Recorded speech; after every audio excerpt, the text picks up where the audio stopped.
Good evening, everyone. Welcome to Hockey Night in Australia. I'm your host, Sean O'Connor. Tonight, Oh my God. What the hell was that? What is playing? 1 second. Good evening, everyone. Welcome to Hockey Night in Australia. Hot start. We're feeling double. Oh my God. Yeah. Okay. Instagram just decided it was going to go crazy. So it's gone. There won't be any Instagram tonight. Anyway. Me panicking. Tonight you will notice that we don't have Courtney Carnison with us tonight. Instead, we've got Doogie filling in for Courtney. Doogie, welcome back. 3rd week in a row. How you going? Yeah, I feel like I'm never leaving at this rate, mate. It's hopefully Courtney gets better soon. Yeah. Hopefully Courtney gets better soon. Of course, she could just be in the OHM penalty box right now. You know, we obviously had to have our own tribunal, and she's got some time in the box. It would be on brand, wouldn't it? It would be on brand. As well as Doogie tonight, we have special guest Eric Balnar from I can't actually remember what the organization is over in Adelaide right now. Space Quake, commentary, Adelaide Adrenaline, baseball, you know. Everything. Baseball guy on for a hockey show. Eric, how are you going tonight? Yeah, I'm doing awesome, man. I'm actually really digging like having Friday night hockey. I think that's I was probably not a skeptic, but you know, like you always find some ways to question some things, I suppose. But I actually love having hockey on a Friday night in the AIHL, especially these sold out barns. I would love to see some more teams. I know there's so many logistical things to go into it, but I would love to not just have derbies every single time. I love the derbies. Like, I'm actually pumped for tonight's game. I'm pumped for the Sydney ones, but I think it would be kind of cool to like mix it up. Like, give me the Battle of Nowhere, or give me the Newcastle battle, or, you know, like Adelaide has to fly home anyways on a Monday and miss a day of work when they're playing Perth. Like, why not fly over earlier and play Friday night in Perth? Something to work on for the future, but that's my only issue with it. I think both Adelaide and Perth are like two teams which are actually making that happen this year. I think they've both got Friday night games, you know, in New South Wales that they wouldn't otherwise normally have. So I can't wait. It's really good. Yeah, I'm loving it too. I think I kind of like the idea of just having that standalone game, right? Like, so many of your afternoons, my afternoons, Doogie's afternoons are spent like box score hopping. You can't watch 4 games at once, so you kind of have one on. You're flicking between box scores, all of that kind of stuff. It's actually really, really nice, just like other sports have always done, to have that primetime game where all we're doing is watching 2 teams go to war. It's awesome. Yeah, we've had most weeks so far with a Friday night game, which has been great because it's also been good for this show as well. I feel like we kind of lead into that first game and into the week starting. Doogie, how are you finding Friday night games this year?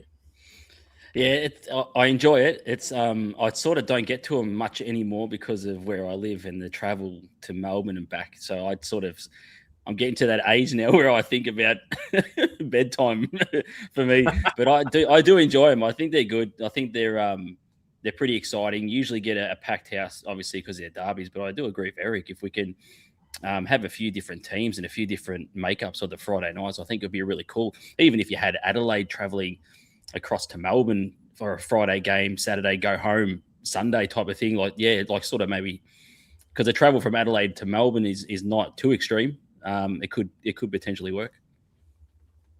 I definitely agree. We'll pull up some comments here to begin, guys. Anthony, banners on the wall. I believe that's called a Melbourne Ice start. Yeah, too soon. It's all about how you finish, though, right? And I have a feeling, like the ice, this show will finish strong. I'm sure of it. We got caught here. He's part of the furniture now. So true. He really is. Didn't he help build the furniture? He did. He helped build the furniture. There would not be this show without Doogie. So, oh, mate.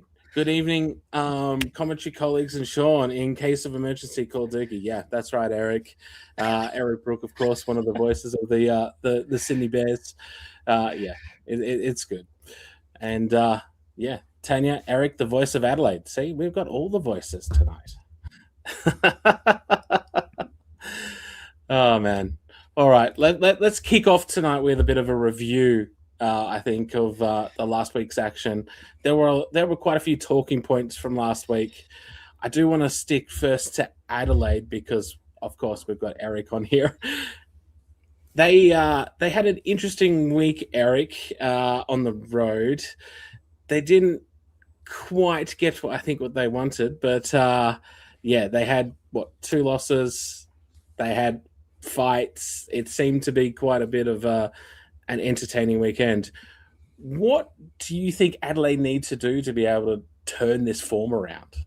Well, first off, I don't think I actually look too much into what happened last weekend. I know the players will. I know Rory Rollick will. He's a big thinker, Rory Rollick as well. But take a look at what Adelaide's lineup will be on Sunday now, when they will have on their blue line Darcy Flanagan, Zach Boyle. They'll have Daniel Kadelka back. They'll have Luca Loria, and they'll have Austin Pickford. Those are 5 defensemen, all of who are legitimate in that top 5 circle of defensemen.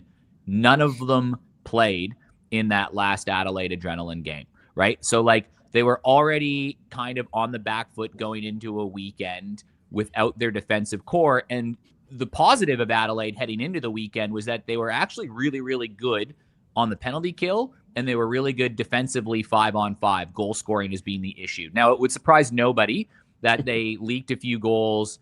Things got away from them. They didn't play as disciplined as they could. But, with all due respect to one of my guys, Joey McDougall, you had Joey McDougall playing on the blue line, and I felt like he got better as the weekend went on. But he's a forward that had to go back to defense, that you're just relying on the experience, right? And Joey will be the first to tell you that if Adelaide's going to have success and win, he can't be playing defense. So great that he stepped in, and I think he had some good moments. Probably some moments he'd want back, but no one's blaming him for it. So you have that as one element for it. On top of that, this is the moment of change, I think, for Adelaide, right? They've made some really, really hard they've made some hard decisions, right? They've moved on from an import class. They brought somebody in from interstate. They added a new character into the locker room. They're still figuring out their identity and culture. They're trying to get there. I mean, there's definitely some impatience. You can definitely feel it from the Adelaide fans. There's still a lot of support there, obviously, and you see that when they're sold out. But I think this is where you start to look at it from this weekend onward about figuring out who Adelaide is, right? They made the tough decision. They've added new imports. They get guys like Kadelka back. I know there was a late change in general manager, even right before the season. Everything is just starting to get in order. And I know they've addressed that a lot in training this week. I know, structure and discipline, and there's some pieces there, man. When they commit to that defensive style, they kind of stifle some chances 5-on-5. Their penalty kills being great. Their power play looked like they figured out. There's a difference, though, between playing tough and making some silly, errors, I think, that show up on the box score, whether that be, Zach Boyle got suspended, Darcy Flanagan got suspended. I think everybody will tell you that stuff can't happen. You can't have imports come over here and get suspended either. You need them to be on the ice. But you feel like they are certainly taking steps to address it. And I feel like this is almost, I was talking to a coach about this as well on the weekend. You almost don't look into last weekend and you kind of say, all right, this is where the season starts. These are the guys that we have. We can see some of the positives. There's a lot of things we need to work out, but you feel like there's a tremendous amount of care amongst this group that you hope that you can start to see some positives this weekend. Yeah, I just wonder, it's interesting because obviously you got a new coach this year as well, which again, they've had a number of coaches now, it seems, every single year. So they're having to adapt yet to another style. They do seem to be, I don't know, there still seems to be a few things which are the same, consistent. Doesn't matter who's in charge or who's in the leadership. I still seeing, Adelaide, for instance, the other week, conceding exceedingly late in a game when they were in a game-winning position, and that kind of thing, probably needs to be fixed up as well. I do find it interesting, though, your stats that you brought out the other week, because Adelaide have on special teams, they have the best penalty kill in the league and the worst power play. Yeah, and then last week the power play was fine. Right now they have they went from like 4% to 11% is their latest number because they had a pretty productive time on the power play, but their penalty kill didn't go so well. But again, it's kind of hard when you don't have your defensive core players that are on that structure. That's why I don't think you can look too much into the weekend and you had too many guys. But it is gut check now time, and they do have an opportunity, right? They're going to Melbourne this weekend. One, you're playing the Ice, who are not in the six, and you're also playing the Mustangs, who are probably like the way they're tracking, and we can get into some metrics with the Mustangs when we get there. But they're right now, statistically and in the standings, probably that line of the target of that 5th, 6th spot that you're going to be chasing down if you do want to make a stab to the finals.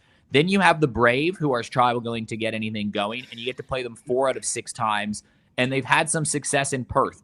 And they get the Ice at home again. So there's some opportunities if Adelaide wants to make a run at this. Like, this is the time to do it. And you made that point about the different coaches. They've had so many different coaches over the last bit. Some didn't work out for various reasons.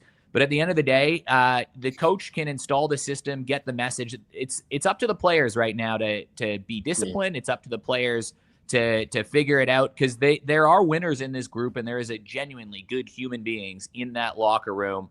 But yeah, they're the ones that are going to have to get it done on the ice. There's nowhere to hide. They're the players. Like, coaches are coaches, players are players. Like, the players got to play the way out of this, and I think they can. Doogie, have you watched much of Adelaide this year? I do feel like one thing that I've noticed since like Adkins moved to the ice the other week and Johnson came in, there does appear to be quite a bit of a mixed reaction amongst the supporters in Adelaide. Some people are happy, some people aren't. It definitely feels like there's an imprint from the coach occurring at the moment within the roster. How have you found Adelaide this year, Doogie? I've watched them a few times, bits and pieces. I think one of the things that stands out to me, and it's probably been an issue at least the last couple of years, and last year I felt like, because I remember writing about it, I felt like they started to turn the corner, and that is finding the back of the net, just finding some goal scorers that can actually score. If you go back to like Caden Elder and Roman Nekledovs, who started to score, Josh Adkins was a scorer. I think he had 20 goals. Because if you take on board what Eric's talking about, Joey having to go back and play defense, despite all of that, they're sort of middle of the pack in terms of like goals against and how many goals they're actually sort of conceding this season, like with their team. But in terms of goals for and actually finding the back of the net, they're last in the competition to start the year. So I always think about with sports, I always feel like scoreboard pressure is a thing. Like, if you can get a couple of goals up, it just makes other teams maybe play a bit tighter, squeeze the stick a little bit harder, because they're trying to chase down that team. If Adelaide can find the back of the net and find those goals, it could go a long way to actually getting them into a strong position to go on and win the game, and maybe get a few wins in a row. That's always one thing that stood out to me over the last few seasons. It seems to be starting again with Adelaide in terms of just being able to find that pure goal scorer who can pop up in the big moments when you need them. The stats back that up. Yeah. 4 goals in the third period this year. Adelaide as a team have scored 4 third period goals. 4 in 10 games. Like, that's a problem. But again, you can't look too much into this defensively this weekend, right? Like, the PK stats took a bit of a dive. So did the 5-on-5 goals allowed. They didn't have their top 5 defensemen. That's significant.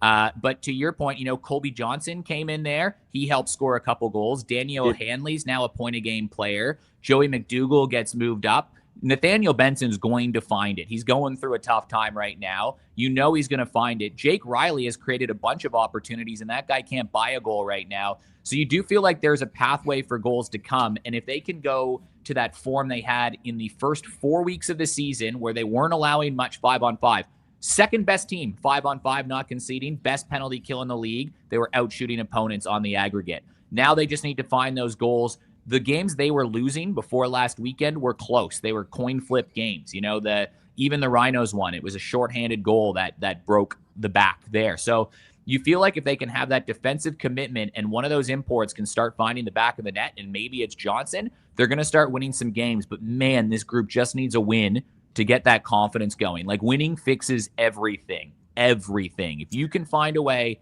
to find the back of the net and pick up a win on the road this weekend, you're going to get the vibes back.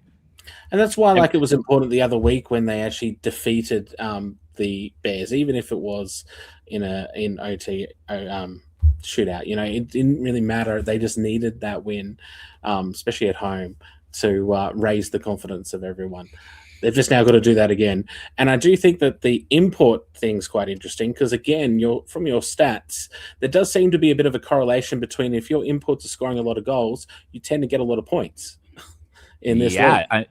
That is the key. Like, if you don't have imports that are putting up 3 goals a game, you're just not winning. Like, it's as simple. I actually have the updated stat sheet on that in terms of the percentage of goals. And let me pull it up here because I can just tell you straight up who's scoring the most goals per game. Like, Newcastle are getting 4 goals a game from their import, or points a game from their imports. Like, Perth, goals per game, 4. Ice Dogs, 2.75. Rhinos, 2.73, right? Like, those are the top 4 teams in the league. It's not a coincidence. And then Adelaide, Melbourne, and Canberra are getting the least amount of contributions. Canberra and Adelaide at the bottom. And there you go, take a look at the standings.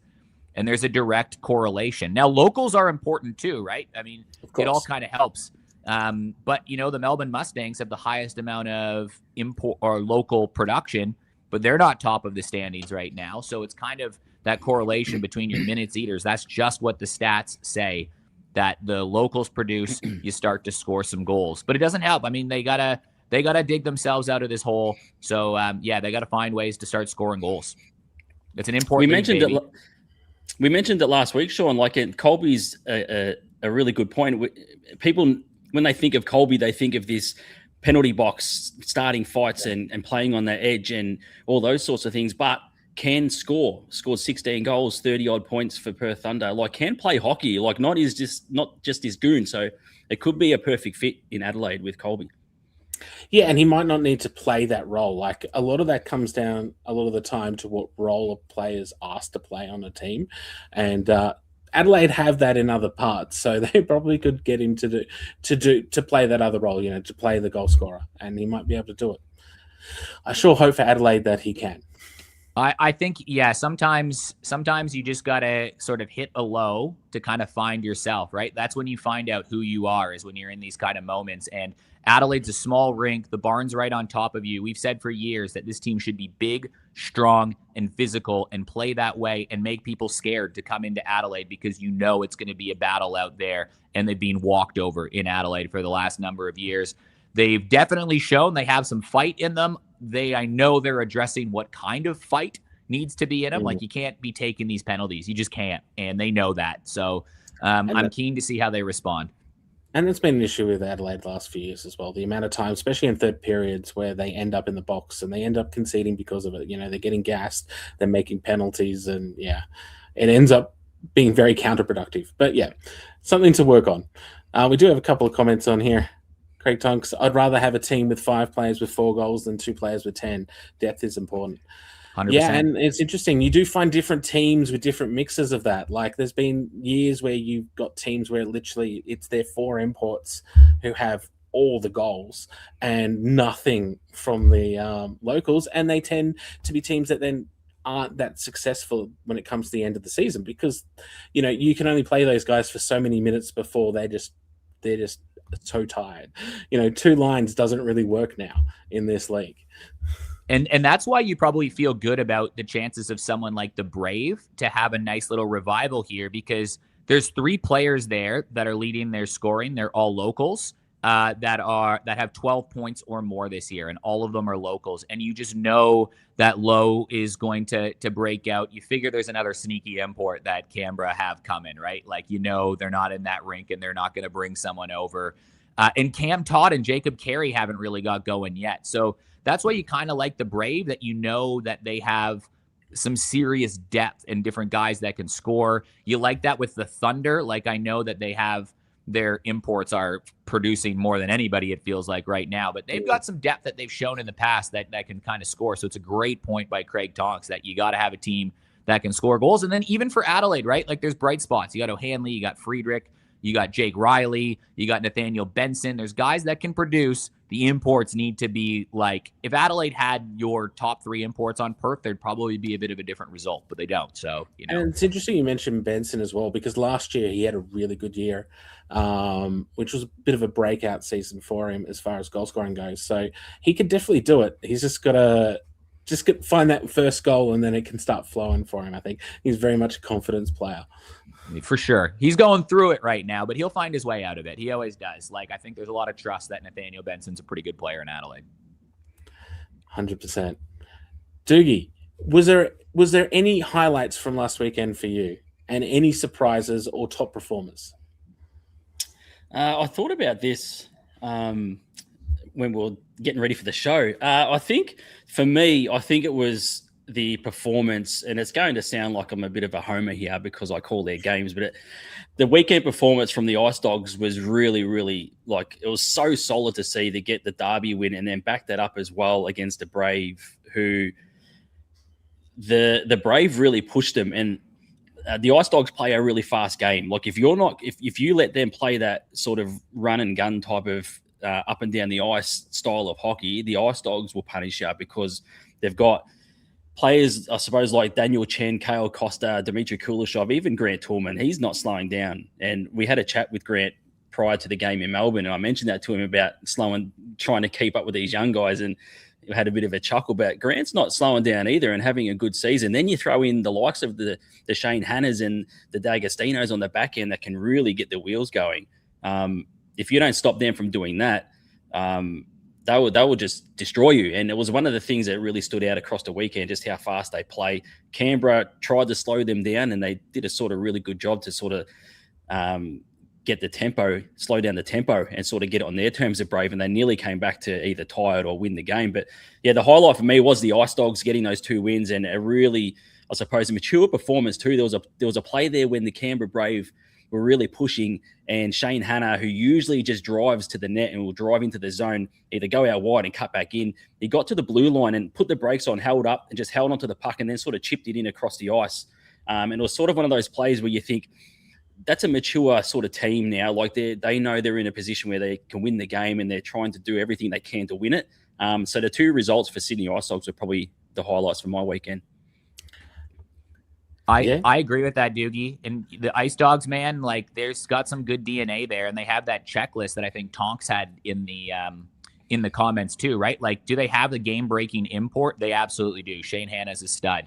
Do they have some goaltending that can steal you a game if the offense isn't firing? Yeah, they probably actually have 2 guys that can. Well, they do have 2 guys that can steal you a game in Burrows and Murakami. Do they have locals? Yeah, they probably got the best one. They got Kale Costa. Kuleshov is almost a 2-point-a-game player. Daniel Chen's a national team player. Connor Lee, how about the weekend he had and just like stepping up and scoring some goals?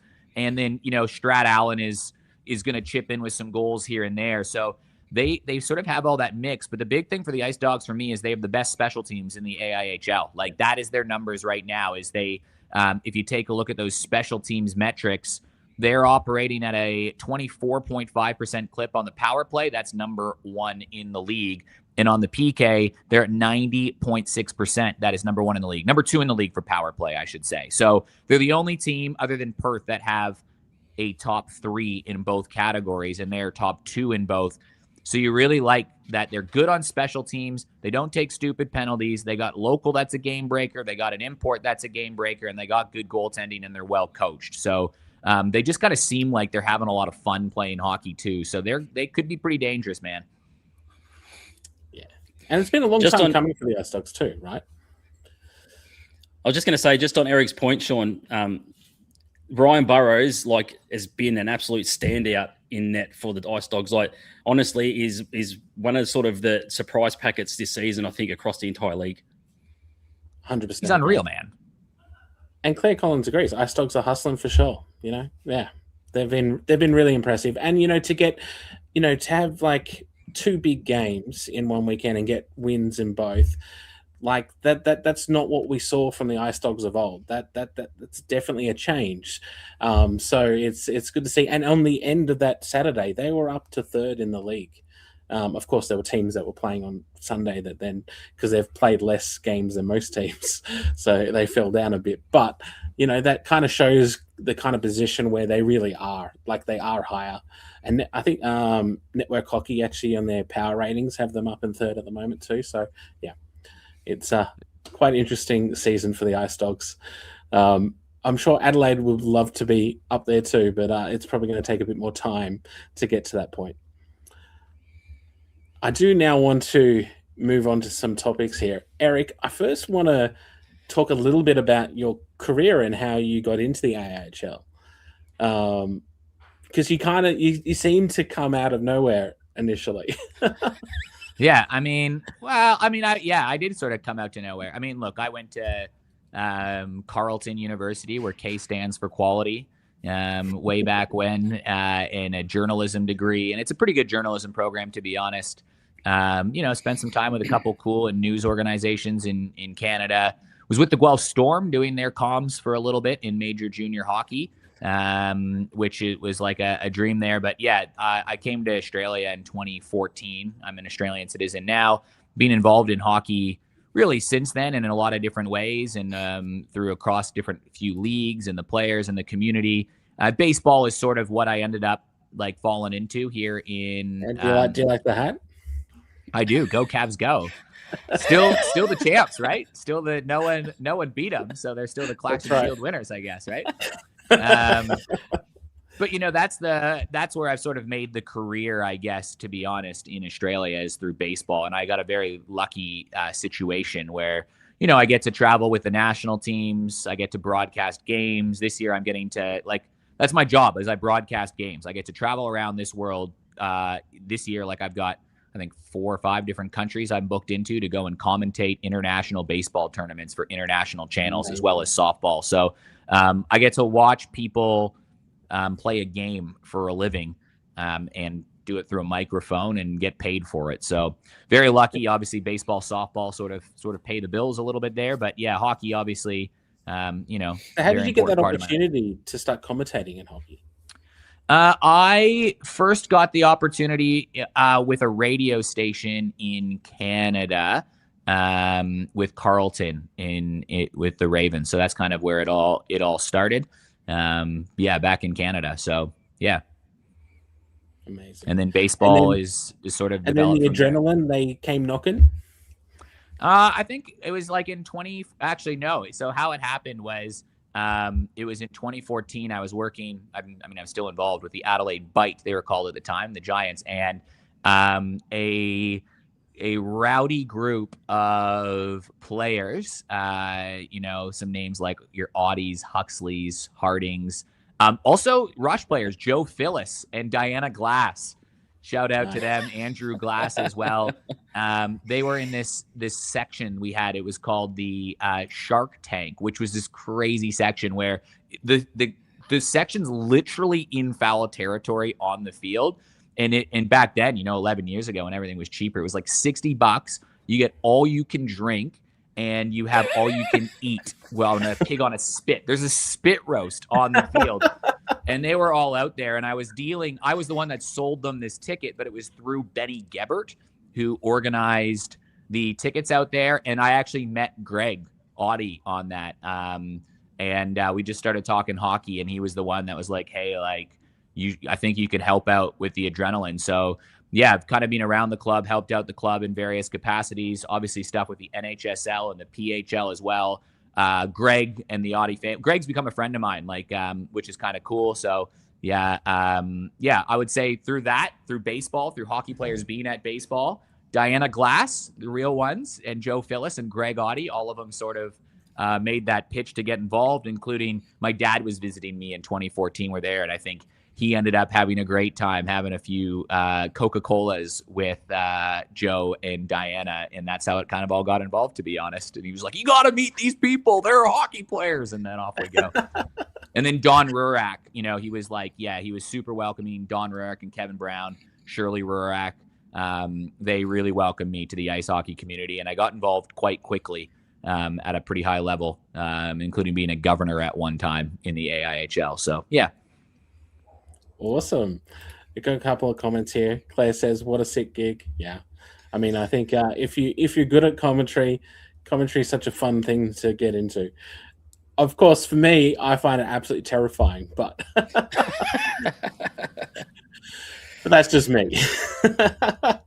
Anthony, $60 for all you can eat, all you can drink. It might be one of the most Australian things I've heard. Yeah, I remember Don't forget the pig roast. Something similar. Like I remember we used to have the saloon and used to be all you can eat, all you can drink all game long for a Sarge's Saloon. Elite. Baseball, if there's the hockey fans out there, like if you need something to do in the summer, and obviously, like I hate to be a homer, but I'm just saying, like legitimately, one of the best sporting experiences you can have. Doogie, I see you down at Melbourne Ballpark all the time. Doesn't matter the league, the team, whatever it is. Like go to the ballpark. It's affordable. You can get some pretty good deals on tickets. Drinks are affordable. You can drink them out of paraphernalia as well, like the bat beers they have in Adelaide and in Melbourne. Pretty good creative food. So I would say, in the summer, you guys got to get out to a hot, like it's the best. I know a lot of the adrenaline and rush players go out to some Giants games. So yeah, a lot of the Brave players and that used to go out to the Cavs games as well. So there was quite a lot of sort of cross promotion and stuff there. So it was great. Claire says the ice hockey community is a pretty incredible one. Sure is. Just like the baseball community. And Eric Brooks, Eric Balnar, and Oliver Walker-Peel going overseas for commentary is like Eric Brook going down a Henny Penny before a Newcastle game. Hey, it's all a junket, the same, you know. I do agree with Eric. Get down to a baseball game because it is good quality too, and a lot of the players that you see that are starring on the world stage that played here or do play here in Australia too. So get down to it. But one of the things I wanted to ask you, Eric, you might know, and there might not be anyone at all, but I had this thought: is how many do you know of any dual players that have played both sports here in Australia, hockey and baseball? Yeah, at a high level, at least. I'm actually not too sure. In Adelaide, I'm sure someone will tell me in the comments. In Adelaide, there isn't. The closest I have is probably a few softball players. Like Bill Benedictson was the goaltender on the original Adelaide Avalanche, and then he's quite a high level softball player. Then he actually was the coach of the South Australian Stars, the state softball team that broke like a 67-year drought. Was instrumental in that and is a pretty high level coach and still plays. I think he's on the over 35 team and he's 60, I think. Maybe he's, I don't know. I don't want to do him dirty, but yeah, he's that's probably the first one that comes to mind in terms of that. I know a lot of sort of the old boys, you might want to call them. They played in like a pretty legendary softball league, a bunch of old Canadian ice hockey players down at West Beach in Adelaide. But there has to be a few, right? You know, there has to be. Yeah. Yeah, it wouldn't surprise me either. I'm going to comment here from Stephen. Darren Fidge threw the first puck at an adrenaline game. I don't know who that is. So. Yeah, okay. Well, Steve Smith, man, if you want to talk about a guy that knows, like, Australian baseball back and forth. So Steve Smith, the guy commenting, there's a great story online on baseball.com.au, shameless plug. He is on a mission to collect every single baseball card of every Australian who has played professional baseball anywhere ever in the world. And he's like 5 or 6 short. Darren Fidge played in the Minnesota Twins organization, played for Team Australia, one of the most legendary pitchers in the ABL. He came out to an adrenaline game and he did like a wind-up pitch and he threw it in on goal and scored a goal from center ice. There's a video on it if you Google it. And Steve is a big hockey fan. You'll see him on weekends in Adelaide. Big sports fan, big community guy, Steve Smith. An awesome dude. He helps me out so much finding random baseball tidbits and ice hockey as well. So there you go. I knew Steve would have an answer. There you go. If there's anyone, Scott Niels, Melbourne Monarch and A-grade in Melbourne. Steve, if there's anyone to know, he would know both of them. I love that. I love that he just had an answer. That's so good.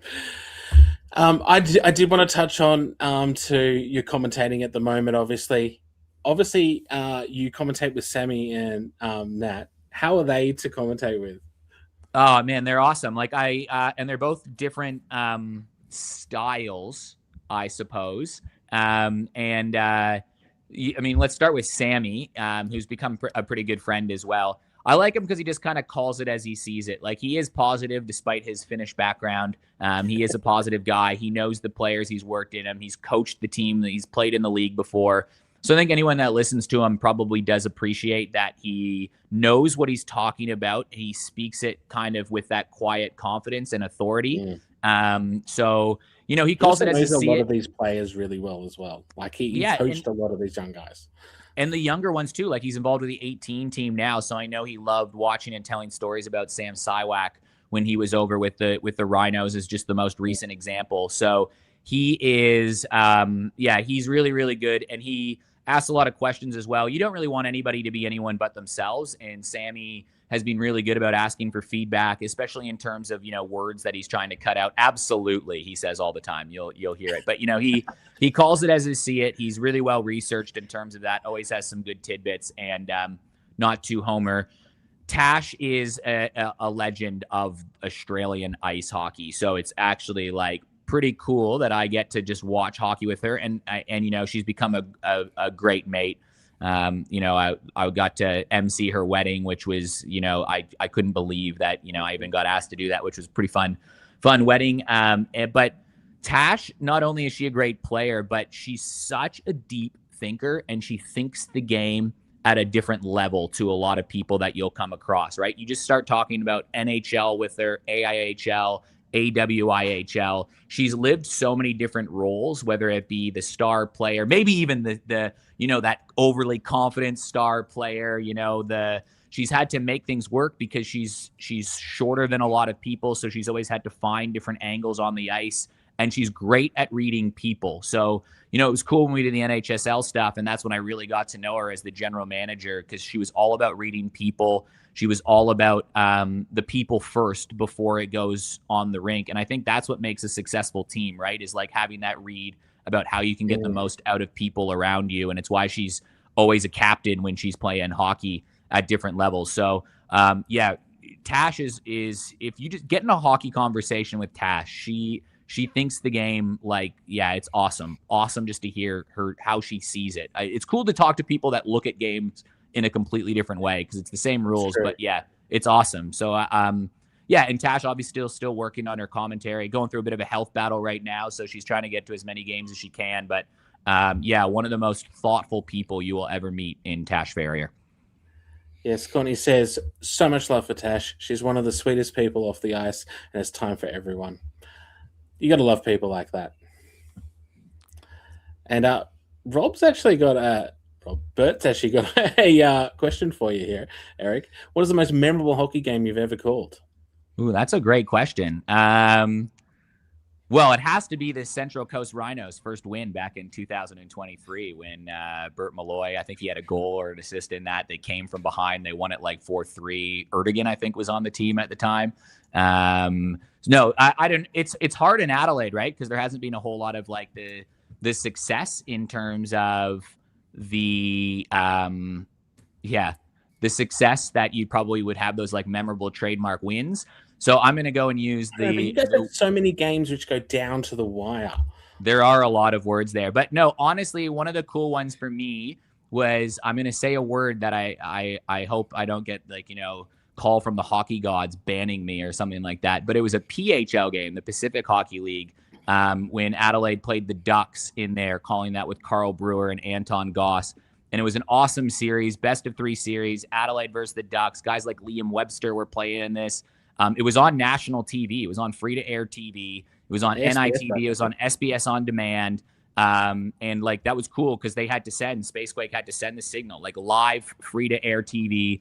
Nathaniel Benson scored a game-winning goal in overtime. And that Ducks roster was loaded, right? Like Adelaide probably wasn't supposed to win that game or that series. They got hot at the right time. So being able to travel to Melbourne, call that, and it came after the adrenaline like 2 years before had like that season where they didn't win anyone, and they were packed fans in there. You looked across the ice, people were super happy. It was a community moment, and I think that's what I liked about it. And Nathaniel Benson, this kid, scored the game-winning goal, and it was the city that couldn't beat anybody just beat everybody, and that was a fun one to call, I think, from an Adelaide perspective. So Yeah, that was certainly a memorable one, but I've definitely called a lot of visiting team victories in Adelaide, I suppose. Also interesting, one other thing, as I remember a couple of years ago, you also got the experience of actually calling the the finals weekend down in Melbourne, getting invited down to go over do that. How was Yeah. that as an experience? Yeah, that was fun. And I got to work with Stephen White and Rod Johns, and I think we had a good dynamic there too.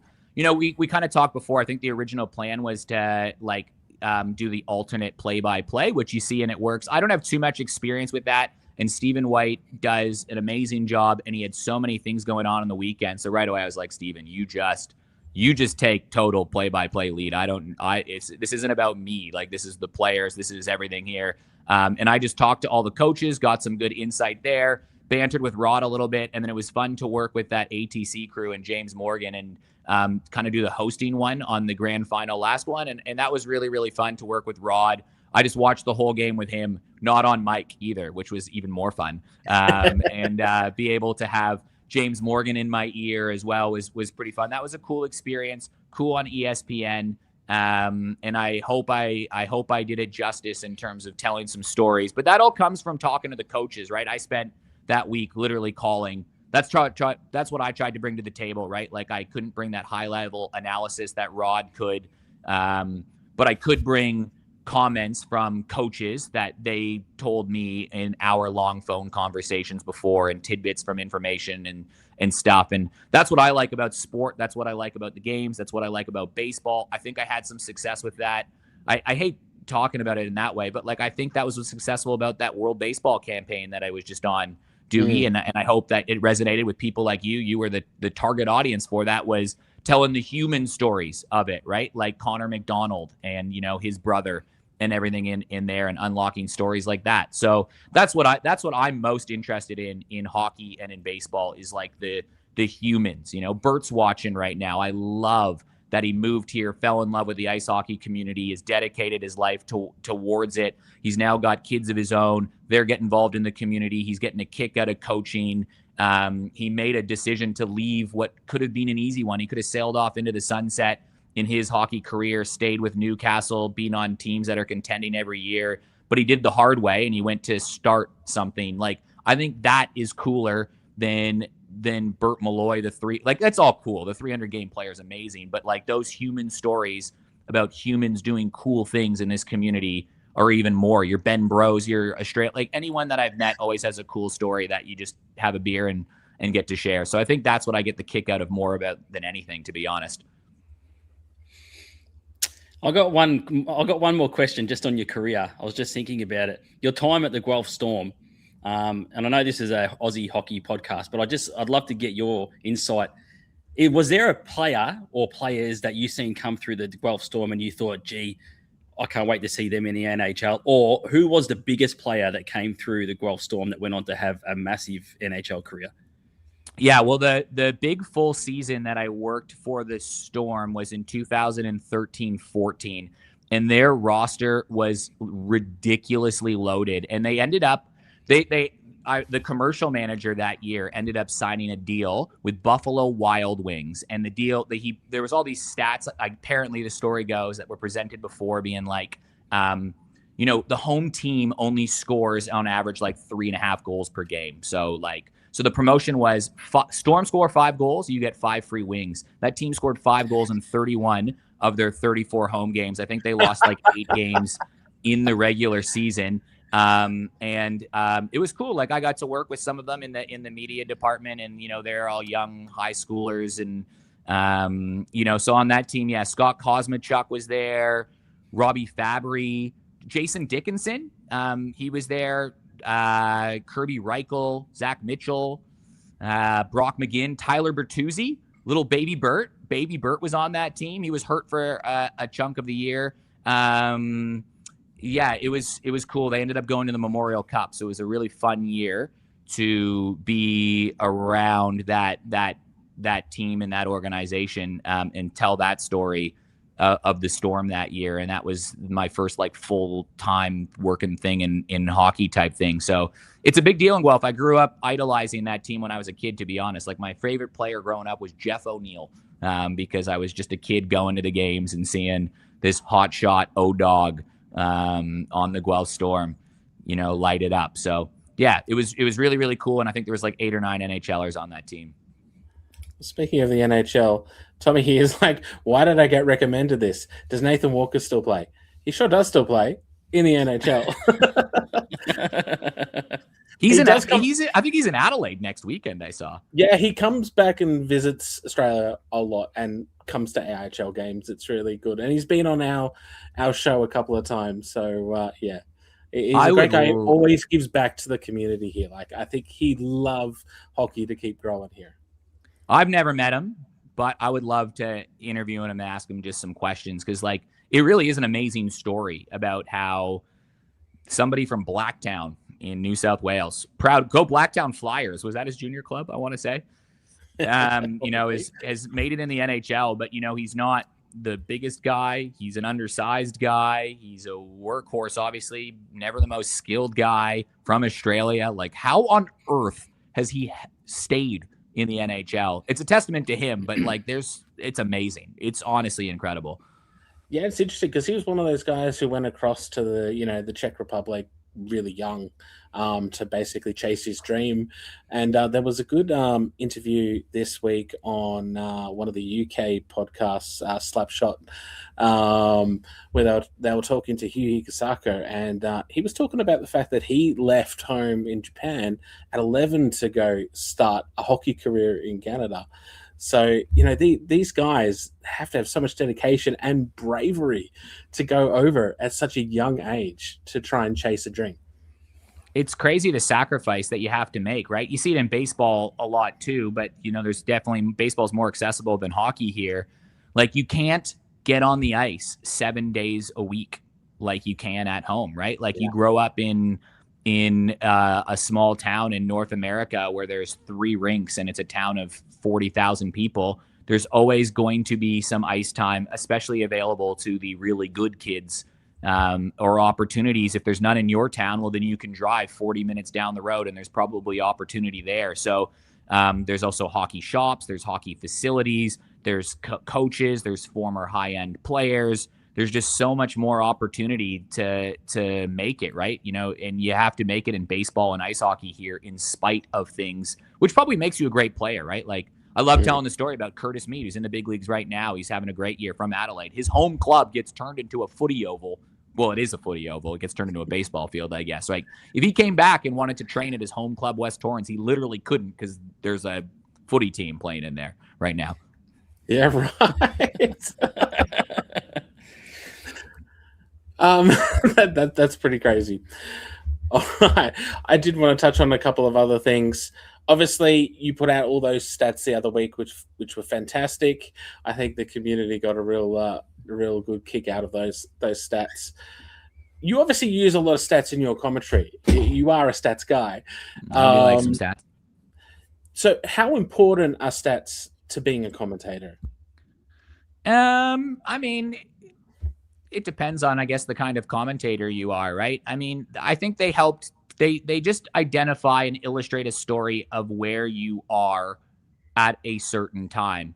And then the story happens either because of or in spite of the stats. And either way, it is a story, right? You can talk about, let's go take a look at one. Let's pull up a cool stat from this weekend for a great example, right? Like, all right, let's take a look at Newcastle, right? Obviously, they're going to be eliminated. They don't have Skachkov and they don't have Harala in the lineup this weekend, right? I mean, they make up almost 50% of all of their points. Skachkov had 15 last weekend, the 2 highest points. 5-on-5, they're the best team. They're scoring 4.5 goals per game, allowing 2.5. They're outscoring them in the third, but a lot of the production goes through those 2 guys. Well, now you have the stat, right? Like, those 2 guys are a lot of the production. They're going to be taken away. So either the locals and those depth guys are going to put up one heck of an amazing performance, and what a story that becomes, where we're all of a sudden saying, hold on, maybe Newcastle aren't on paper Harala and Skachkov. I know they're deeper than that, right? They've got a lot of really good deep players. I'm just using a story as an example. Or what if Newcastle get whitewashed without them this weekend and they lose 8-1? Well, then you can look back at those stats and say, well, they did miss 50% of their scoring. They did miss all their possession in the other. So, I mean, a stat is irrelevant once the puck drops, right? But what it does do is it gives you context and it gives you story. And you certainly see that in baseball and in form, right? Like, it's not interesting if a guy scores a hat trick and he's scoring a hat trick every week. Well, it is, because you can say Yu Hikasakis now had 5 hat tricks. But it's even more interesting if a guy hasn't scored a goal in 3 weeks and then all of a sudden scores 3 in one game. Because now the story is, where did that come from, right? Like, it's against the grain. Is that who they are? So numbers tell stories over the collective. The individual games completely change that. You throw it out the window. I get all of that. But yeah, just always really fascinated by numbers, because once you play those 8, 9, 10 games, you start to get enough trends to tell you a story about who this team is. And you know that, is this an aberration, or is their story starting to change, or is this who they are? And Daniel agrees, stats help provide context, just as you said. Yeah. And we do have a question here from Claire. Where do you get all your data from? Yeah, I'm trying to build something that I can try to make public. It's nothing. It's just, I've got a bit of a box score scraper right now, trying to get this thing to update live. And I get that the box scores aren't always reliable on the AIHL. I know a few people have struggled with this. I've had a few people message and reach out trying to help. So right now it's kind of programmed to update. I'll have to make it public just kind of after the end of the days. Like, it kind of rescrapes some box scores and updates based on the games that are played. But yeah, literally just from the box scores. Tristan Metcalf is the lord at stats in here. So his stuff's much better than mine. I'm just trying to find a way to make things interesting. But I do like breaking things down even to like monthly leaders. Stuff to tell you that, like, Harala's got 21 points in 6 games in the month of May, and that's the most in the AIHL, right? Like, you know, you like hearing that kind of stuff. And we all know just the box scores at the moment aren't always the most accurate of data sources. Had some issues with both EP as well as Esports Desk and all that. I think was it Charlie Smart last week was like, there was like 5 lines of him. I don't know what the hell that's going to do to his stats, but they've got him down as having, like, you know, next to no save percentage on all of those, which is kind of not helpful. But you still do get some nice trends, right? Like, even if it's not 100% accurate because of the box scores, right? Like, let me pull something up here. Okay, let's look at the Perth Thunder. They are tallying right now 44.1 shots per game. That is absolutely obscene. They've got a differential of plus 57. The Mustangs actually plus 58 on the year. The Lightning are struggling in that department, right? They allow 43. They only get 34. Whether that's off by a point or two, I think that also passes the eye test that right now the Perth Thunder are carrying a lot of play in the opposition zone, throwing a lot of pucks on the net and not so much going the other direction, right? And then I even have things like breakdowns like your period-on-period performances, which also meets the eye test. Like, the Perth Thunder are the best third-period team. The Brisbane Lightning and the Adelaide Adrenaline are the worst third-period team, and it probably reflects that in the standings, right? So, you know, there's a lot of I don't think it's a coincidence that the team that is outscoring opponents 23-11 in the third period is in first place in the Newcastle North Stars, and Adelaide, who have scored 4 goals in the third, but coincidentally allowed the second least in the third, are, you know, near the bottom. So nothing's happening in the third. It's strange. Yeah, that's winning time, baby. It's strange. So yeah, I think the numbers do provide some context about who you are. That's awesome. Diggy, did you have any questions? No, that's it, mate. That's all I wanted to. That was my last one for Eric, just on his career. Well, I just on the commentary and what, like, using stats and things. I think they're great in terms of context for commentary as well.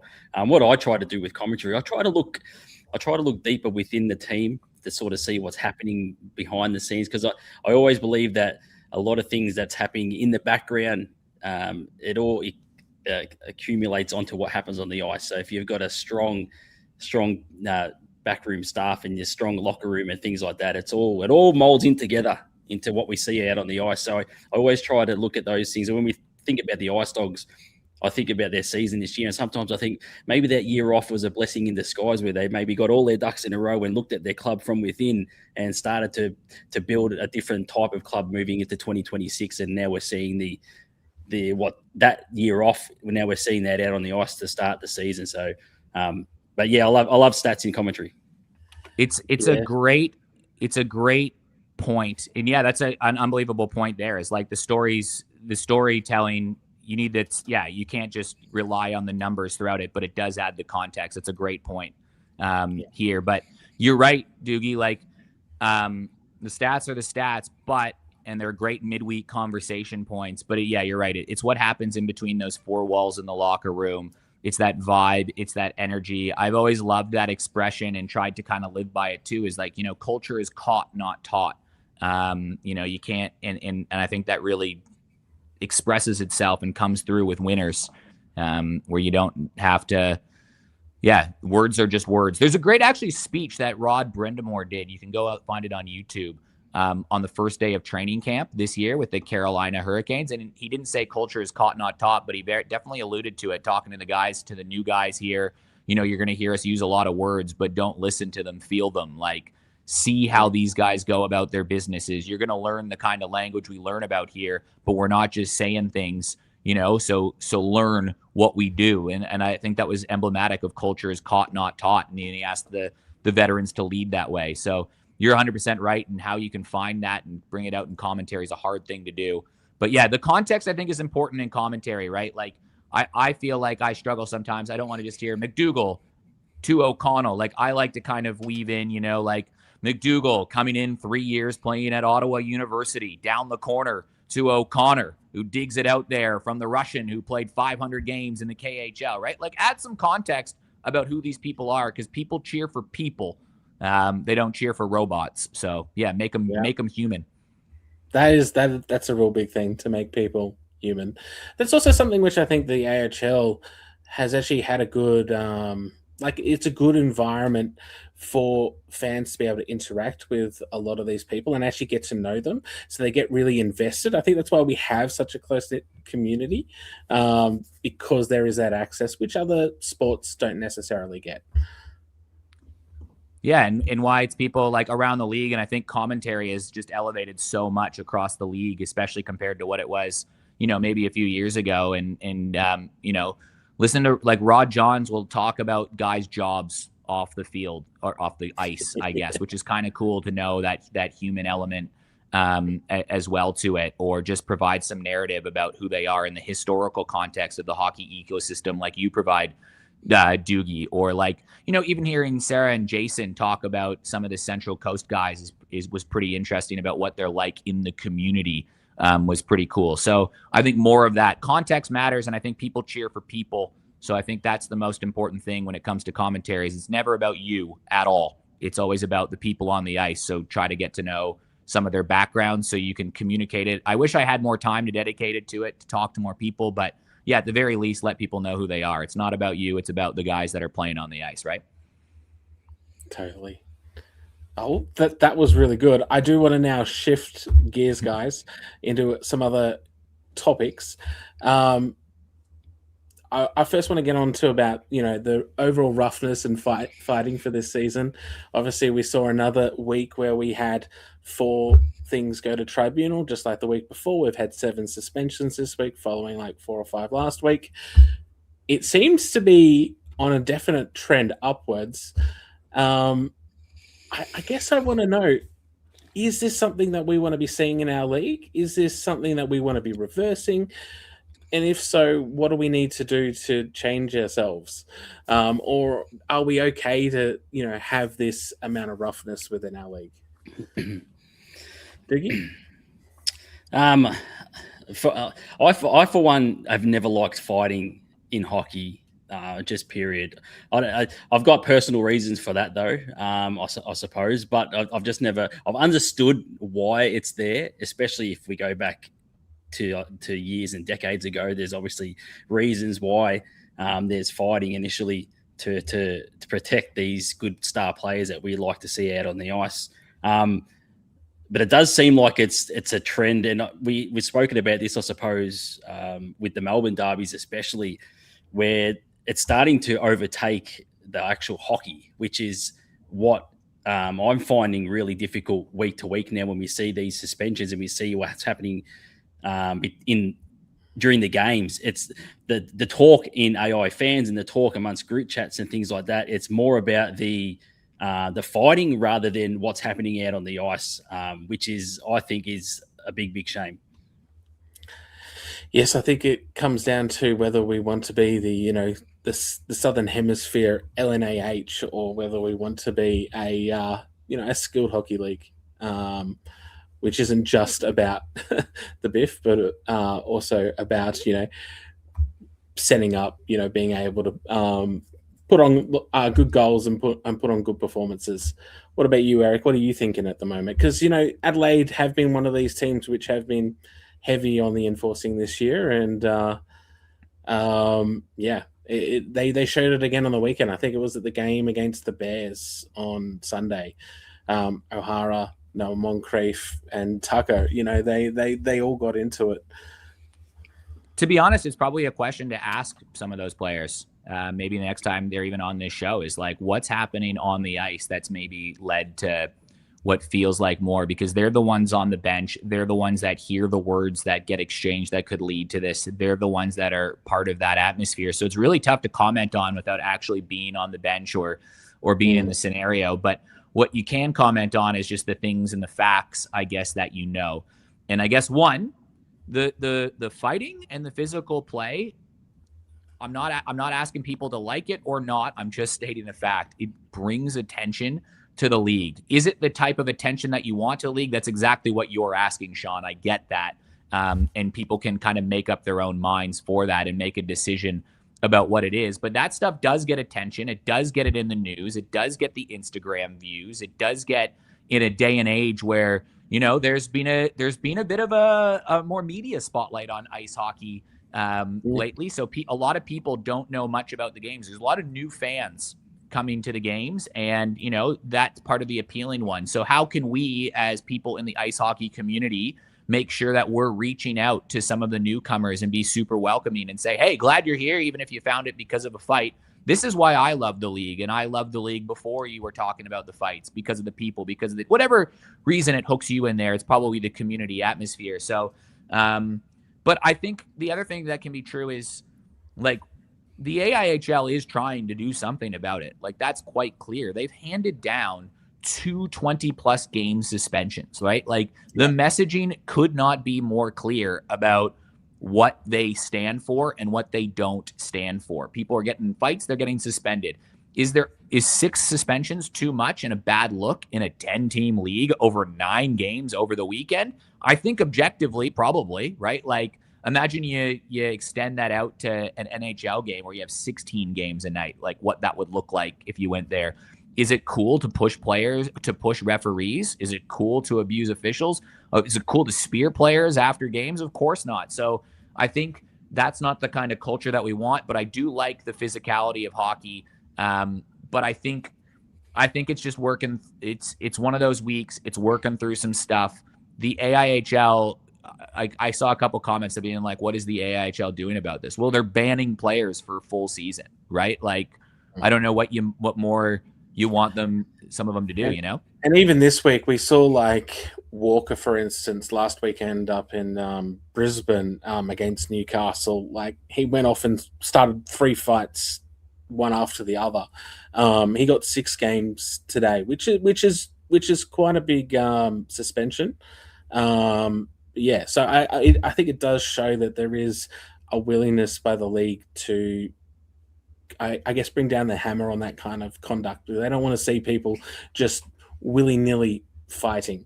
So the league's telling you what they want to see. They don't want this to be a goon league, if you want to use that. And I don't think it is. I think there's been a few incidents, and I think, moments like this force people to make decisions about who they want to be. So we'll see how it plays out, to be honest. But yeah, I think the league has made a statement on it, and it's quite clear on what they want. So we got a couple of comments on here. Teams need to take their conduct seriously and have more discipline. And I think we also, Jiggy, we touched on this last week when it came to the Melbourne Derby as well, which, obviously is coming up. That was a game where discipline kind of went out the window. And that was also the same when it came to the other week in the game that you were commentating, Eric, between Adelaide and the Rhinos. There was an incident or a couple of incidents that then just blew up and the discipline just went out the window. Yeah. And that's when you get the dangerous things that occur. Yeah, and that's what you are worried about, right? Like when you're playing with fire, eventually you're going to get burned. So I really, really hope somebody doesn't get hurt. Like these guys don't have, like, they're not professional players. They don't get paid round the clock to be hockey players. They all have jobs. The imports have jobs that come over here. They're humans. They've got kids. They've got to use their hand. A lot of these guys have to use their hands for work. So yeah, I think there's definitely a line, and we probably crossed it this weekend. I mean, it's a long season, right? Like you just hope you look back and you say, man, that was what was in the water that weekend.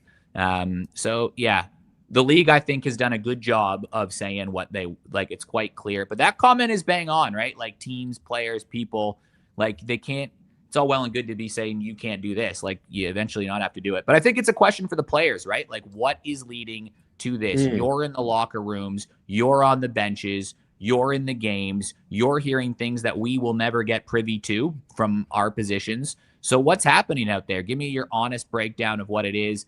And maybe nobody will say it because it's the middle of the year and then they got to go back on the ice and they got to play a person that they're going to say. But I would genuinely want to know from a player, I saw a post about, is there a lack of respect between teams? Is there a lack of respect with referees? I don't know. I'm not on the ice, but people are asking the questions and they're probably fair, right? I think it's, they're good questions to ask. Because we're not used to having multiple incidents in such a short period of time where players have made contact with referees, where we've had such big fights. It's not to say that there hasn't been times in the AIHL where there haven't been big fights. It certainly has. I think back to 2016 and 17, there was a massive one between the Ice and the Brave, for instance, over Geordie Woodrick and Liam Webster. But it just seems to be a weird feeling, and that's what Courtney says. It's been a weird start to the season, and it'll be interesting to see how that goes over the course of the entire year, and whether these kinds of suspensions will actually work to change some people's behavior. I don't know. Credit to the AIHL for listening to feedback and publishing the names, the suspensions, about what's going on. And like, I get some people want more details. It's not their place to give details, right? Like they handed down the sentence, they give a brief explanation. Cool. Like that's what you need. That didn't used to happen in this league. So credit to the league, the board, for listening and for taking action. Like it's not going to be solved and just say, oh yeah, we're not going to have any fight. It doesn't happen that way. So I think they're doing some good things here, right? Yeah, and it's interesting as well because they're now also, like, when it's appropriate, they'll also put down what sort of subsection someone's being charged under. And as well, they're also now including a link to the actual rule book as well, so you can go on and actually look at the rule book and see what it says, which I think is great because that's educating people. And don't forget the referees and the lines people that are in this. They are not full-time referees and lines people too. They all have full-time jobs. They've all played hockey. They're all like where do the referees come from? And they're all, if you're on that ice, you probably spent some significant time trying to become better as well. So I think it's a bit of a crap storm, for lack of a better word, that they have to deal with too. Because like, what if you're lining your first ever game and you're going there and a bunch of these big dudes and professional hockey players are going at each other, right? Like it's a no-win situation for a lot of people. So yeah, I hope someone doesn't get hurt. Yeah, I mean, that's what Peter goes on to say as well. Teams need to be guardians of referees just like they are of goalies. It's the responsibility of both teams to ensure the safety of officials. And yeah, the last thing we want is, a massive incident where, referees get, injured because, someone throws a punch that connects with them and stuff like that. So, you don't want to see that kind of thing. And to just to Eric's point too, like you see recently, Emma Moonen jumping into a linesperson's position. Yeah.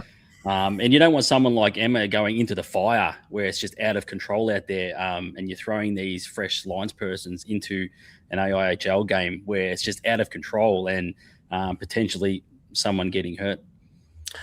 Yeah, and Daniel comes up and says, little Rob Love as well is in a hard spot for nothing, trying to get between two guys 2 feet on him. Yeah, there are massive differences, between the actual referees and, players who have armor on and stuff like this, it's not exactly like for like, they can't defend themselves as much. So yeah, it's one of those things that gets fixed from everyone, right? Like, what do organizations do to have that culture of not this? What do the players do to take some accountability in creating this? What do fans do in encouraging this and responding to this kind of stuff? What do referees do to ask themselves, how can I maybe, if this situation happens again, what do I do differently, or what did I do well that I would replicate, or what can I share knowledge with other people around the country that are maybe struggling with this? And what do coaches do to set that standard too?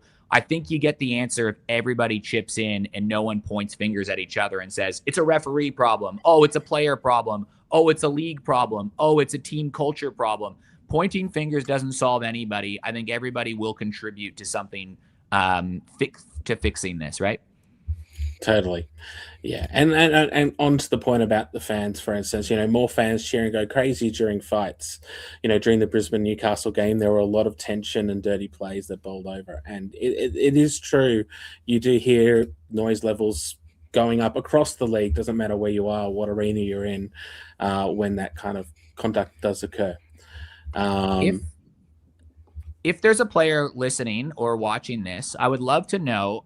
I mean, it's really cool that we're having all these sold out rinks, new people to the game, never seen this before. Popularity at its peak since I've been involved.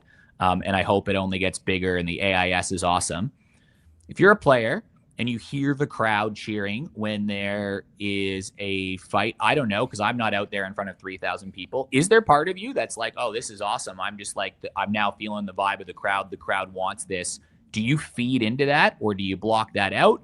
Is it part of it? Is there some that do, that some that don't? Like, I'd love a perspective on what you actually hear and feel from the crowd when it comes to these sort of altercations. Just even an honest assessment. Like, I get sometimes as a player, you can get lost in what's going on and you kind of remove yourself from who you are to the hockey player, all of that.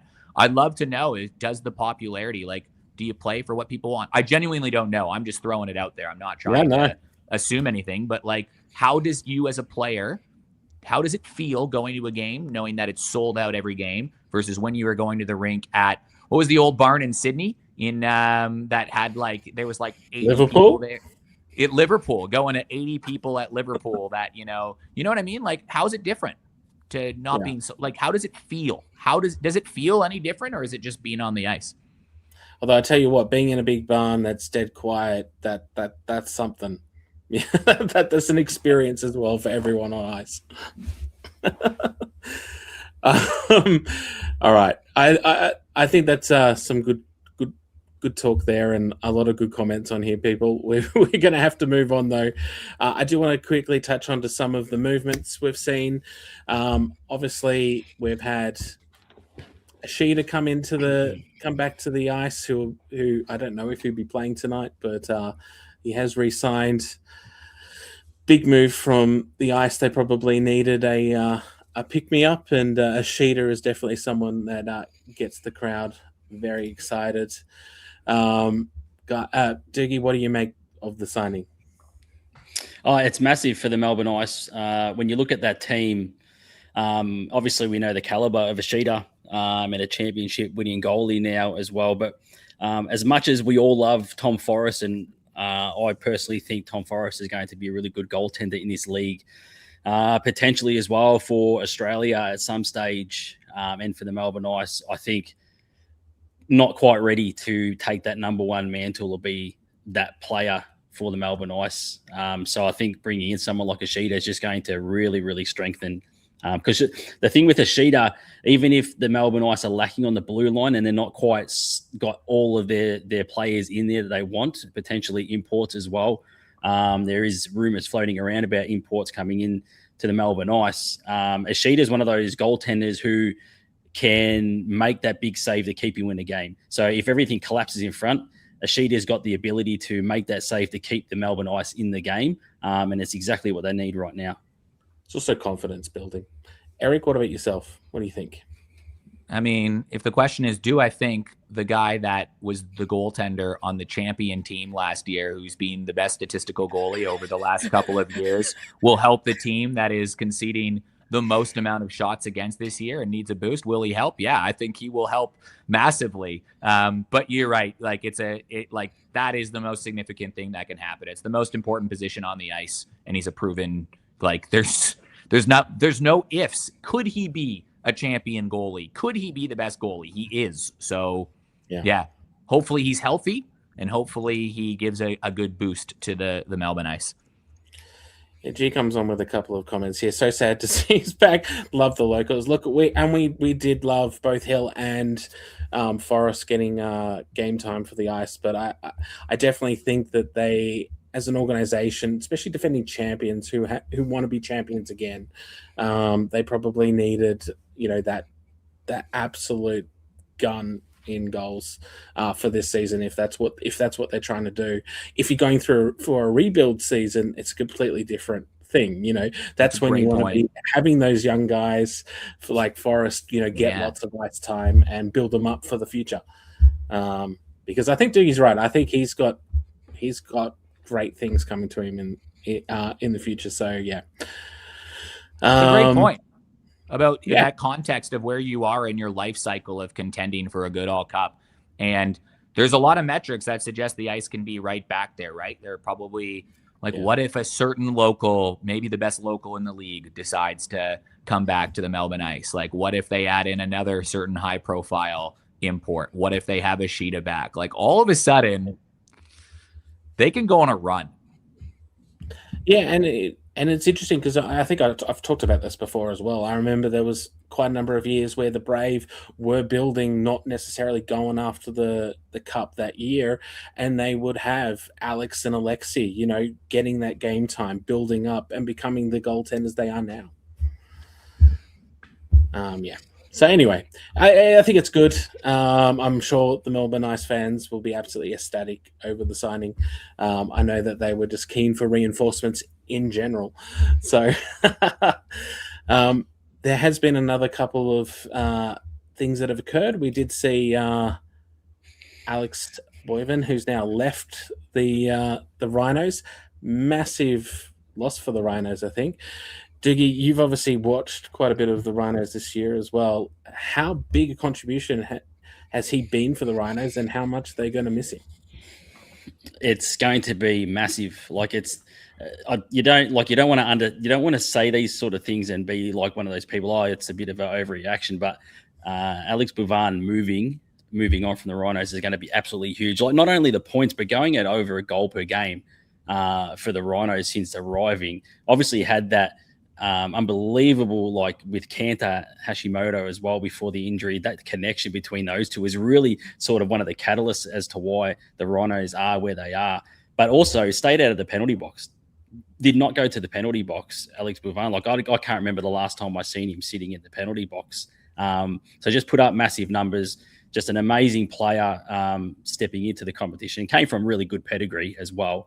Hopefully it's not the last that we see of Alex in the AI or at the Rhinos, because it was a really, really good player.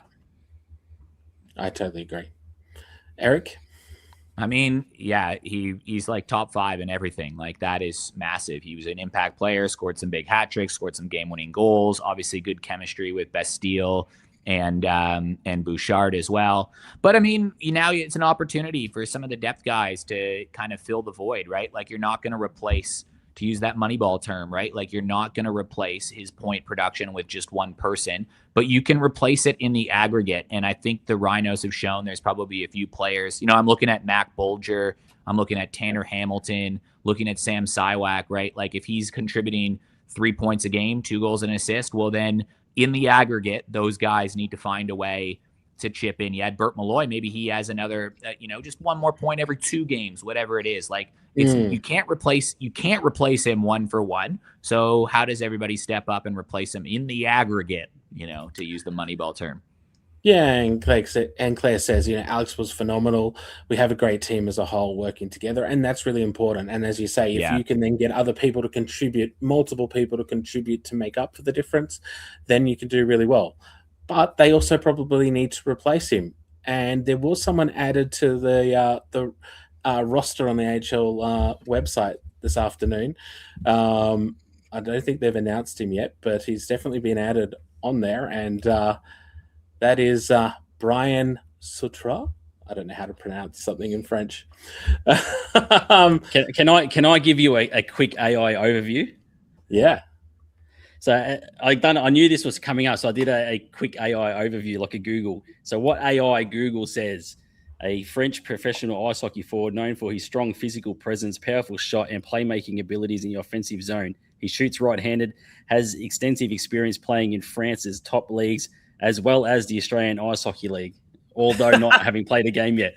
That's the Google AI. I love that. Man, AI, it can be quite funny. But look, he is someone who has played in the top division in France, but has mainly spent most time in France too. He is coming from a team that has had 2 former AIHL imports on it, that being Romans, who was obviously an Adelaide import last year.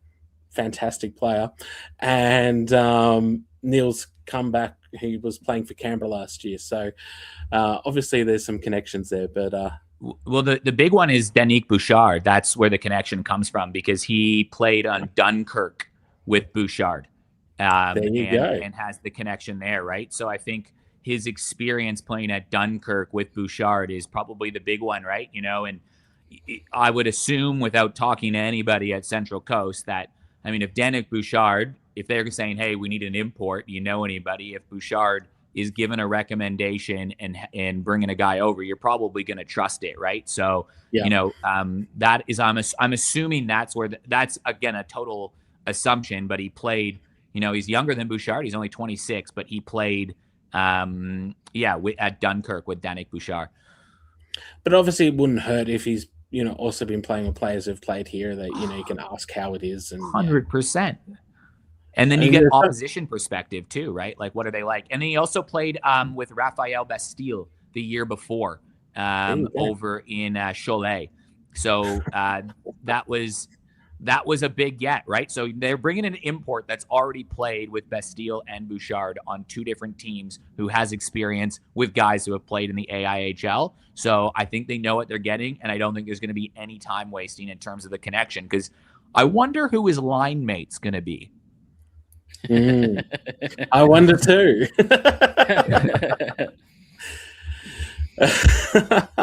Anyway, it should hopefully work out well. The Rhinos needed someone else to come in, and yeah, if they've got a good quality import joining them, who's, you know, used to some of these players, that's always a good thing. That always helps, you know, because otherwise it can take some players time to adapt and get used to this league and different players. So yeah, if they've already got that connection, it really does make a difference.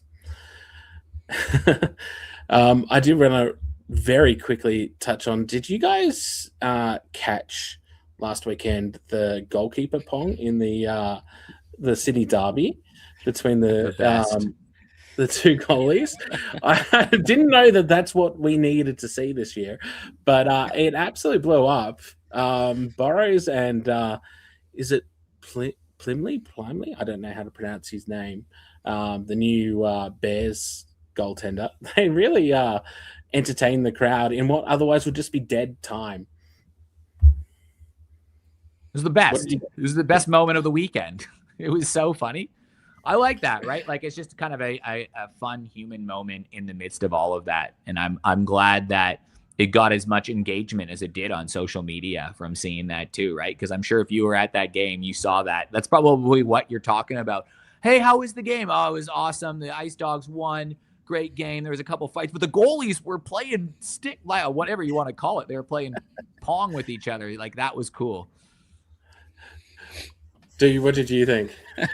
I think what it does is, at the end of the day, as Eric said, with all the mayhem that was happening and things like that, I think what it showed is that at the end of the day, it's just a game that majority of people grew up playing as kids. And it's just one of those things that you'd probably do out in the street if you're playing roller hockey or something, or anywhere around with a hockey stick. So I think that's sort of what I took out of it, is at the end of the day, we're playing a game that we all love. Yeah. You know, the spirit of hockey is what I want to say. You know, that's right. You know, people love it. People engage with that, that funness. And as you say, because, you know, people aren't getting paid massive amounts in the AIHL or anything. So they're mainly doing it because of the love of the game. So it's good to see. Anthony Russell did actually post a comment this week. I didn't actually clip it to put on here, but he did say, what about the idea to bring this to the AHL finals and make it a feature? I reckon that'll be fun. All right, guys, let's now shift into the preview for the weekend. Obviously, we got the Melbourne Derby tonight, very, very shortly. Predictions. What do you guys think? The Pims will win out. The Pims will win out. Oh my God, I am not. Eric, what do you think? I think this is a nice little runway for the Mustangs to really launch their season. I think there's a big opportunity in front of them. Obviously, Ishida being back changes the complexion of the ice, and we get to see where they're going. But the Mustangs, if you take a look at all those fancy stats, the whole story with them is they're not great because they're not at the top of the league. They're certainly not bad. They're a pretty good team, right? Like they're kind of that benchmark in terms of where do you want to be. If you're above the Mustangs, it means you're probably in the top 4. If you're below, it means you probably have work to do. They've had some really, really good moments, right? Like there's some depth there. There seems to be a different vibe. They've got a new coach. So that said, now they play the ice. Then they play the Adrenaline on Saturday. If you can win this game, you beat the Adrenaline at home. There's a 6-point weekend.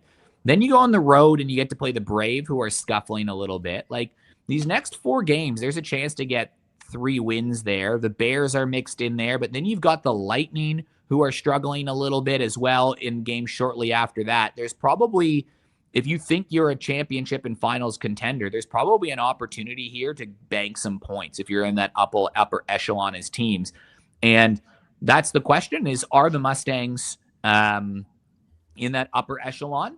If you ask Mustang supporters, they'll tell you they are. If you ask others, maybe they'll tell you they won't. I won't even make a comment on it. I'm just saying that we're going to know where the Mustangs sit in the pecking order in the end of a few weeks. And it starts from now. They've had that week off. They've got that data to show who they are. Now new coach and new players and vibes can kind of go to work. So I'm really excited to see what this Mustangs team is, because I think we're going to have our answer by June 21st. According to the AIHL website, Ishida starting tonight. Yeah.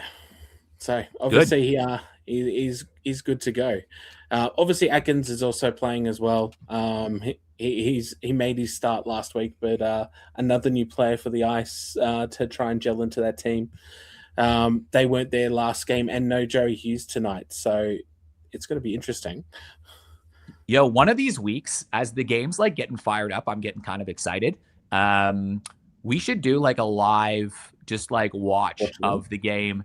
Have some fans, if they want to comment in there and they're at the game, like send them the link, bring them in. We can talk to a couple fans that are at the game, being like, what are you eating? What are you drinking? Where are your seats? Who are you cheering for? Like literally invite people from across there. Like who's got the best couch setup watching the game right now? Give us a call. Show us what you're doing. I don't know. We might need a producer or something like that. I can produce for it, do a vetting before, but I think that would be kind of cool to do like a bit of a live, like, ooh, Ishida's starting. Oh, what a goal. Like, that would be awesome. I know Harrison has actually had this thought as well and actually messaged us about. He'd be good for it. Do you guys want to do the guy makes great content, so he'd be perfect for that. I just watched that, Yeah, it would be fun. Obviously Adelaide's on the road to Melbourne. You touched on it before. Flanagan and Boyle is back this week. They're both massive players to return. Kudelka. And I actually can't believe he wasn't in the. I swear he was in the team from the start of the year. Yeah, he was in Europe finishing up a season and playing over there. So that's a big in as well. It's a new season for the Adrenaline, right? New players. Coach has been in for a few weeks now, going on the road. What can you do? They got to find a way to get a win. They have to get some points this weekend. Have to, just to have that morale boost coming back home. So, Eric, what are your predictions for the Adrenaline this weekend then? I think they're going to split this weekend.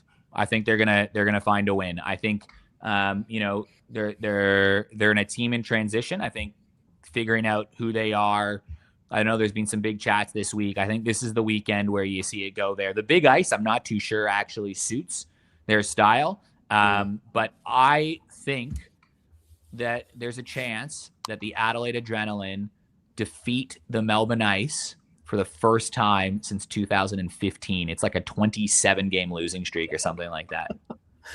I swear when it comes to Adrenaline, there's always things like this. These great long distances between things happening. Doogie, what are you looking forward to this weekend? There's a couple. I think Adelaide obviously is a pretty big weekend. I think it's a big weekend as well. We just sort of touched on it with the Rhinos. Like they've got the Dogs and the Brave, and I think the Brave are like they're gonna start to get motoring. I think I was really impressed when I called the Ice Dogs and Brave game last weekend. They were really solid, Canberra, and then they got the win against the Rhinos the following day. So they're the two games, the two sort of games that I'm looking forward to. There's Rhinos Ice Dogs and then Rhinos Brave. But I think it's also a huge weekend for Adelaide. Like when you think about just the finals picture and things like that, you don't want to sort of fall way too far behind if you want to climb into the finals. We did talk about that with Adelaide last year, where Adelaide were fighting, trying to sneak into that last spot. So, you really want to start to sort of bank some wins. So they're probably the games that sort of stand out to me.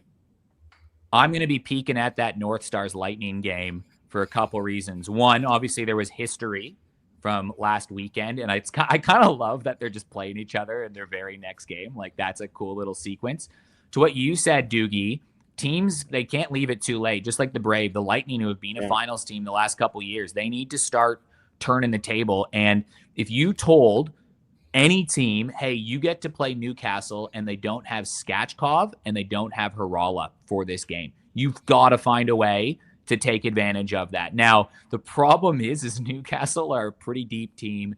They've got a goaltender who's red hot right now, and they're the best team in the league. They've won 5 in a row. Culturally, they seem to be on point right now. So even without those two players, I don't think it's as easy as just like, and like, I don't know if Wahib Darj is Dargay playing this weekend? Like, so they're out. So no Harala, no Skachkov, and no Dargay. Like, you want an opportunity, that's one that I want to see. Can the Lightning take advantage of them missing that? And I love to see how teams respond when something doesn't go their way. So I'm really excited to watch what this Newcastle team does without the 3 players that contribute most of their points. Literally over 50% of the points come from those 3 players. So I'm keen to see what the team does when the back is up against the wall. And I'm going to expect, I don't know if they're going to win, but I expect they're going to make it real interesting. There should be great contests this week. All right, guys. I think we should probably let everyone get off and actually watch the Melbourne Derby now. I'm sorry we've gone over everyone, but it's all good. This is what happens. Good fun. Get Doogie on. It's the game. The show just goes for ages. I know, and I told you before we came on. I said I'll shut up tonight, but then you brought me on, and I just didn't shut up. No. Thanks, guys, for joining us tonight. It's been fantastic to have you both on. Thanks, everyone, for listening tonight and for joining in on the comments. They've been great, as always. We absolutely love everyone who watches our show.